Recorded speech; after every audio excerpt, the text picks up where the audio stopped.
Trace minerals would be important for broilers because, again, practical diets that they would be fed would be deficient, or at least marginally deficient, in some trace minerals, particularly zinc, manganese, copper would be marginal in many diets. So they're needed for optimal growth, optimal health of the birds, as well as, again, structural soundness in terms of not having leg problems, things of that nature. Basically, we have three categories of trace minerals. The inorganic sources that have been around for many years. This would be the sulfate sources and the oxide sources. The sulfate sources are very weakly bonded ionically to sulfate groups, and the metal can easily dissociate from these bonds. The oxides, many of these, the metal's bound so tightly that it is not released very rapidly even under acidic conditions. Then we have the organic trace minerals, where the trace mineral would be bound to usually an amino acid, a peptide, or in some cases a polysaccharide. The metal is associated with these carbon-containing compounds, where it would be bonded to carboxy groups or amino groups in most cases.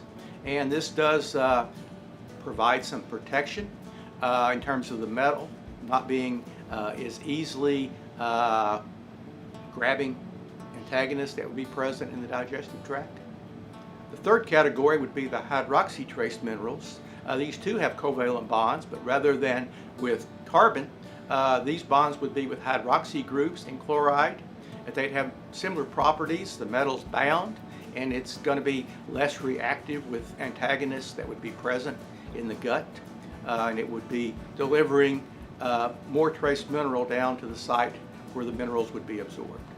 There's recent work in broilers that would indicate that zinc is quite a bit more bioavailable from hydroxy zinc chloride than from zinc sulfate. In the study that I'm referring to, when zinc sulfate was set at 100% relative bioavailability, it was used as a standard. Hydroxy zinc chloride was, I think, equal to like 160%. So it was considerably more bioavailable. Same thing with copper. There's research there to indicate that the hydroxy copper chloride, or tribasic copper chloride as it's often referred to, is more bioavailable than copper sulfate. By using the more bioavailable sources, it would allow you certainly to meet the animal's requirement even when antagonists were present in the diet. Also, it could allow you to reduce the amount that you're supplementing to the diet, and this could have a positive effect on the environment in terms of reducing the amount of copper and zinc that would be coming out in poultry waste in this case.